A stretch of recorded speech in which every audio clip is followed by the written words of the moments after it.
જય સ્વામિનારાયણ મિત્રો, આજે આપણે ચેપ્ટર નંબર 6 આનુવંશિકતા અને આણ્વીય આધાર મોલિક્યુલર. તો અહીંયા સૌપ્રથમ આપણે વાત કરીએ. આમ તો તમે લોકો 9મા 10મા ધોરણ 11મા ધોરણની અંદર આનુવંશિકતા વિશે ભણી ગયા. હવે આની અંદર ખાસ હેરિડિટીઝ અને મોલિક્યુલર એવી આપણે વાત કરવાની છે. તો સૌપ્રથમ આપણે એને થોડોક પૂર્વ ભૂમિકા જોઈ લઈએ. તો સૌપ્રથમ વાત કરીએ, કોઈ પણ સજીવ હોય એની આનુવંશિકતા માટે જવાબદાર કોઈ દ્રવ્ય હોય તો કયું છે? ડીએનએ. મોટા ભાગના સજીવોની અંદર ડીએનએ આનુવંશિકતા માટે જવાબદાર છે. બીજું કે કેટલાક અપવાદ રૂપે વાયરસની અંદર જનીન દ્રવ્ય આરએનએનું બનેલું હોય છે. એટલે કે આપણે ટીએમવીમાં જુઓ, ટોમ્બેકો મોઝેઇક વાયરસ. એવી રીતે તમે ખાસ કરીને એચઆઈવીની અંદર પણ તમે જુઓ, બરોબર છે. તો એની અંદર પણ મુખ્ય દ્રવ્ય કયું છે? RNA, DNA. બરોબર. તો આ પ્રકારે મોટાભાગના સજીવોની અંદર આનુવંશિકતા માટેનું જવાબદાર દ્રવ્ય એટલે ડીએનએ. અપવાદ રૂપે કેટલાક વાયરસ જે છે એમાં આરએનએ હોય છે. હવે ફિશર નામના વૈજ્ઞાનિકે 1869ની અંદર ડીએનએને ન્યુક્લિયન તરીકે એને ઓળખ્યું છે. પણ એકાદ માર્ક્સમાં કદાચ પૂછાય, બાકી જરૂર નથી એની. તો હવે ખાસ અહીંયાથી સ્ટાર્ટ થાય કે 1953ની અંદર આ ડીએનએ જે આનુવંશિકતા માટેનું જે દ્રવ્ય છે એને વોટસન અને ક્રિકે આનું એક કુંતલાકાર ડીએનએ મોડેલ રજૂ કરેલું છે. આના પહેલાં તો કેટલાય બધા વૈજ્ઞાનિકો થઈ ગયા, લગભગ 1933ના પહેલાં, કે ભાઈ આનુવંશિકતા માટે પ્રોટીન જવાબદાર છે એવું પહેલાં કહેતા હતા. પણ જેમ જેમ રિસર્ચ થતા ગયા, બરોબર, પરિણામ મળતા ગયા, એમ ખ્યાલ આવ્યો કે ભાઈ આનુવંશિકતા માટે કોઈ જવાબદાર દ્રવ્ય હોય તો એ માત્ર ને માત્ર ડીએનએ છે.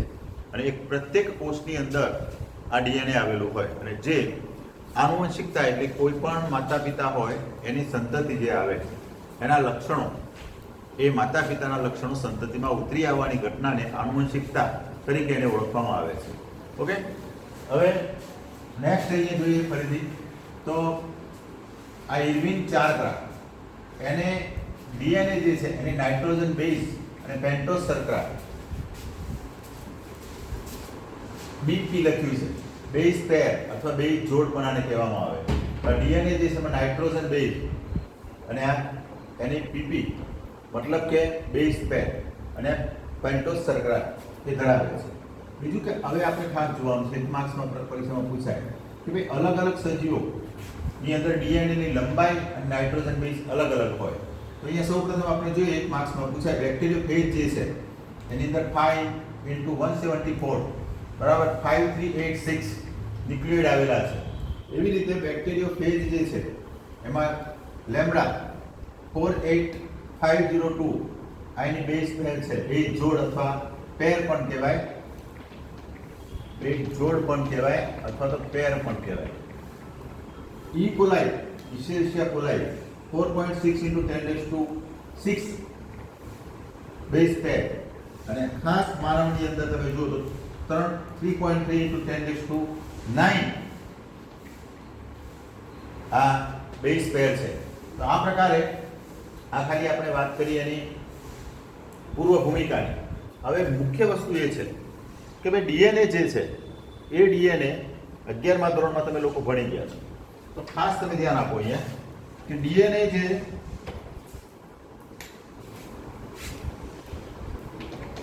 DNA deoxy ribose nucleotide acid, બરોબર. હવે ડીઓક્સી રિબોઝ ન્યુક્લિક એસિડ, તો આ ડીએનએ નું ફૂલ નેમ છે, બધાને ખ્યાલ હોય, બરોબર છે. એટલે કંઈ બહુ આમાં પડવાની જરૂર નથી. આરએનએ છે ribose nucleic acid, deoxy ribose, એક ઓક્સિજન ઓછો છે એટલે ડી રિબોઝ ન્યુક્લિક એસિડ કીધો. હવે ડીએનએ જે છે એની અંદર અહીંયા વાત કરીએ પ્રમાણે એમાં એના સ્ટ્રક્ચર જે છે એની સંરચના, એની અંદર કઈ કઈ મેટર આવે જરા જોઈ લઈએ મિત્રો.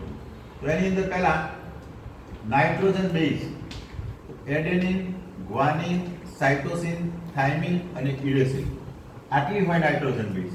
એમાં એક યાદ રાખીશું કે આરએનએ જે છે એની અંદર યુરેસિલ હાજર હોય અને એમાં થાઇમિન ગેરહાજર, બરોબર છે.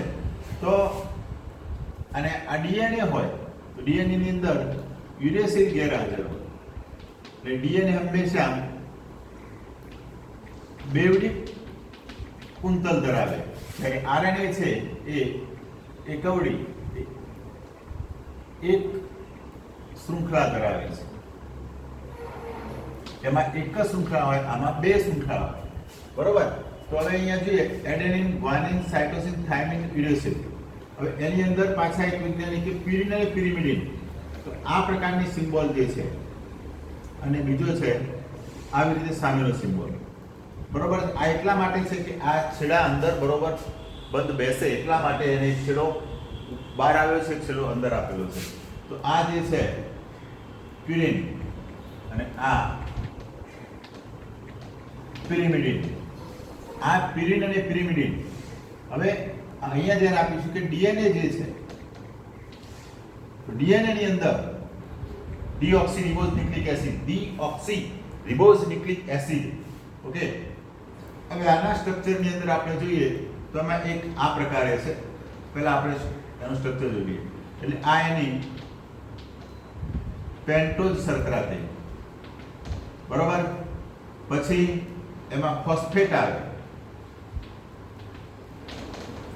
અને નાઇટ્રોજન બેઝ, એટલે કે એની અંદર એડેનિન, ગ્વાનિન, સાયટોસિન અને થાઇમિન આટલી વસ્તુ હોય. એમાં પ્યુરિન અને પિરિમિડિન, એડેનિન અને ગ્વાનિન, આ પ્યુરિન છે, બરોબર. બાકીના સાયટોસિન, થાઇમિન અને યુરેસિલ આ પિરિમિડિન છે. તો આ પ્રકારે અહીંયા આ ખાસ સમજી લેવાનું. હવે આપણે એનું મોડેલ રજૂ કરવું છે, દોરવું છે, તો બહુ સરસ રીતે દોરી શકીએ. તો અહીંયા આપણે જોઈએ સૌપ્રથમ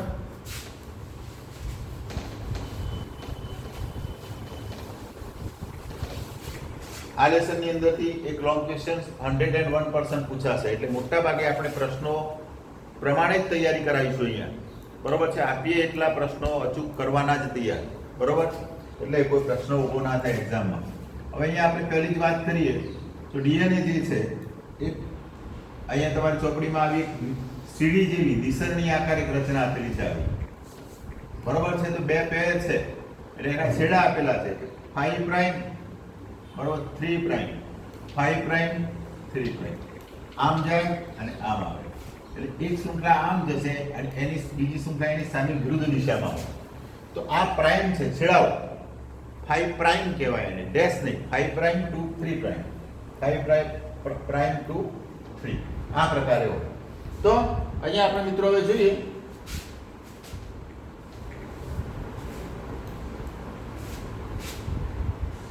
હંમેશા આટલી વસ્તુ થોડીક ધ્યાન આપીશું. અહીંયા ક્યાં એડેનિન છે એક શૃંખલા ઉપર, તો અહીંયા એની સામે આ પ્રકારે થાઇમિન આવે. ડીએનએ ની વાત કરીએ તો અહીંયા થાઇમિન આવે, પણ એડેનિન અને થાઇમિન આ બે નબળા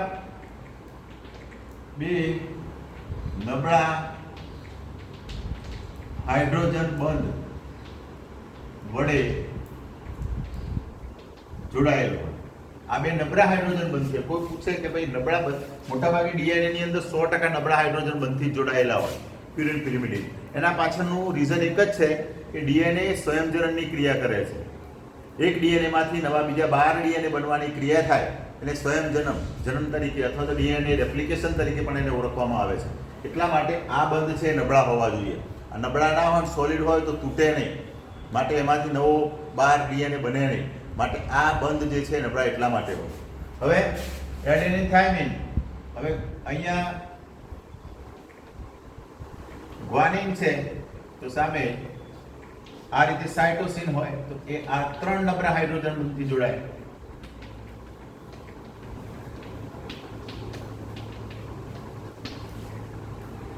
આ પ્રકારે આખું સ્ટ્રક્ચર તમારે બનાવવાનું.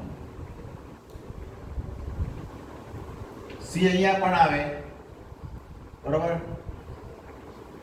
અહીંયા જી પણ આવે, અહીંયા એડેનિન, થાઇમિન. તો આ પ્રકારે આખી આ શૃંખલા બને છે સીડી જેવી. ઓકે, તો આ જે સીડી જેવી શૃંખલા બને છે, તો અહીંયા આપણે આગળ આ પ્રમાણે પણ લેતા જઈએ. C G A C G C. બરોબર. તો આ પ્રકારે આ પિરિન, આ પિરિમિડિન, આ પિરિન, આ પિરિમિડિન,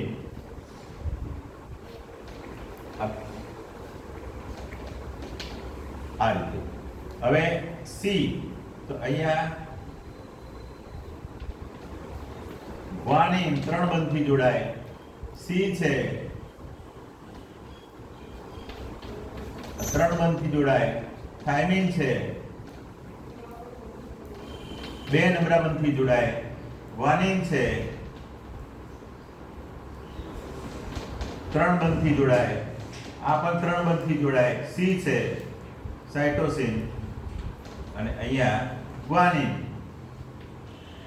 તો આ પ્રકારે અહીંયા આ એક સીડી આકારની રચના છે ડીએનએ ની, બેવડા કુંતલમય રચના છે. હવે આ આખા કુંતલની જે લંબાઈ છે, કુંતલની લંબાઈ એ 34 એંગસ્ટ્રોમ હોય. એટલે આપણે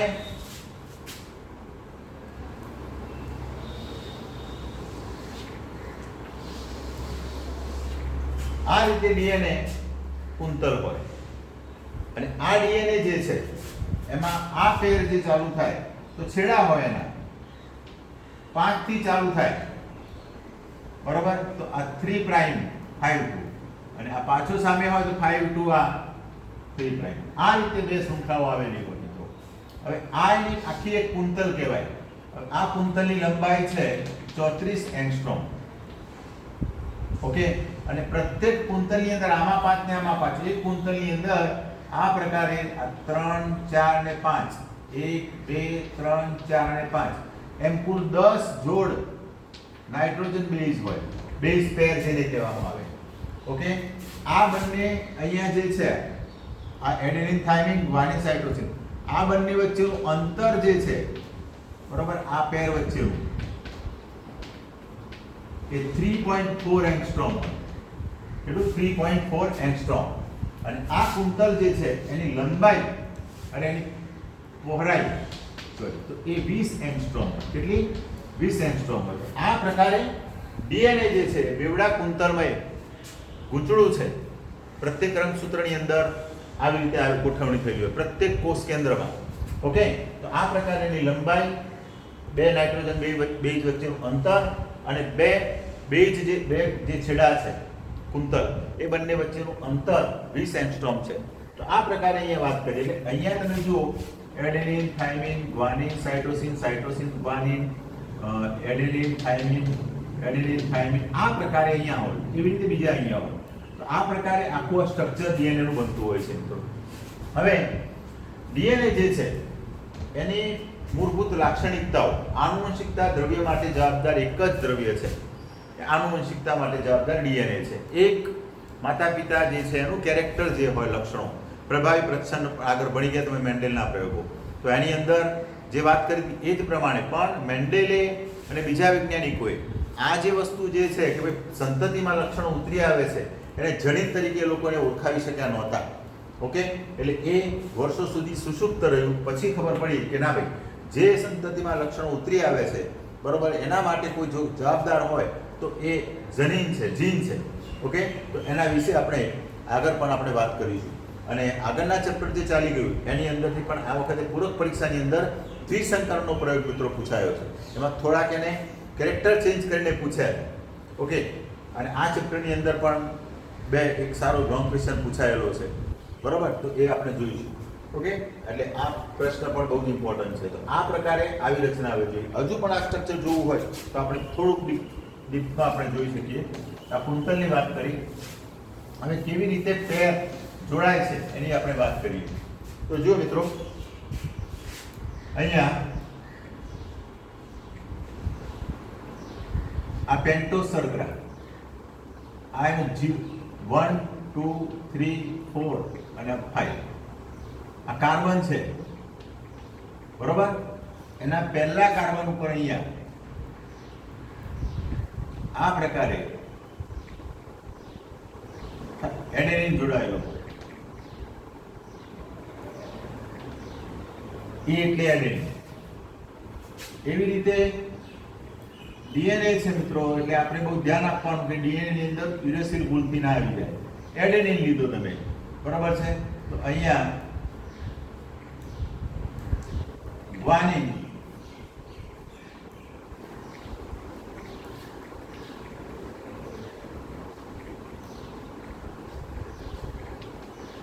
સાઇટોસિન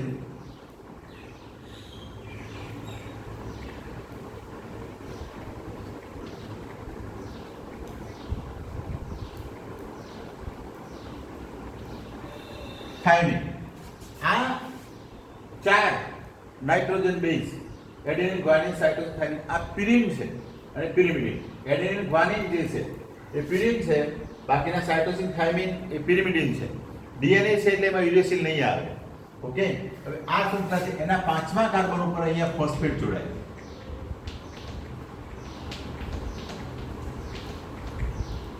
ઓકે, હવે આ એક શૃંખલા બને છે. હવે એ ફોસ્ફોડાયસ્ટર 1 થી જોડાઈ જાય એકબીજા સાથે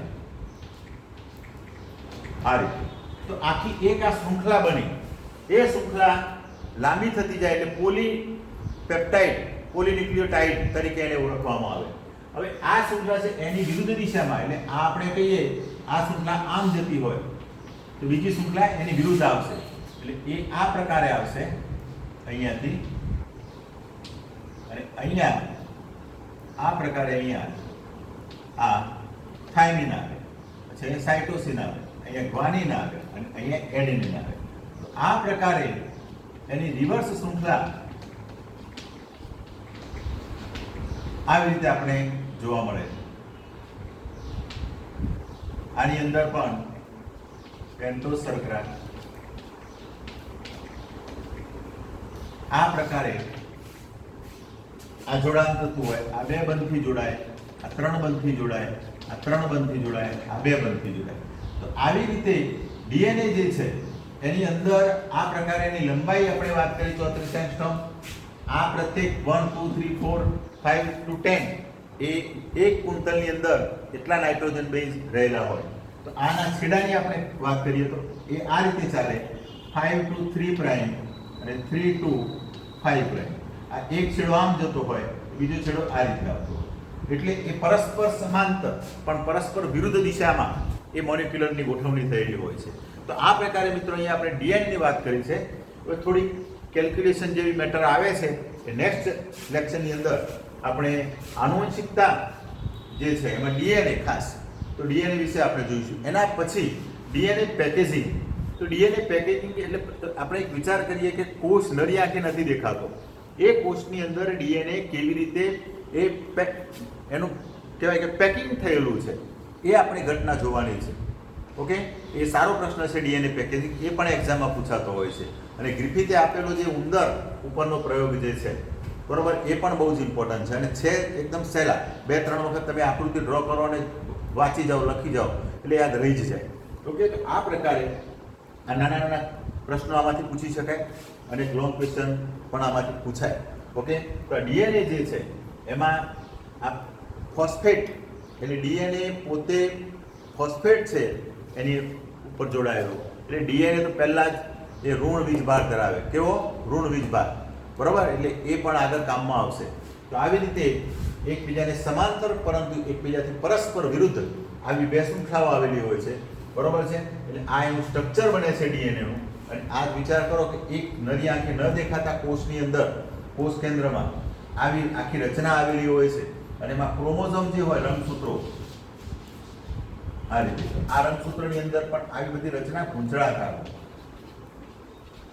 એ તમે છૂટી પાડો બરોબર, તો એ આ પ્રકારે હોય.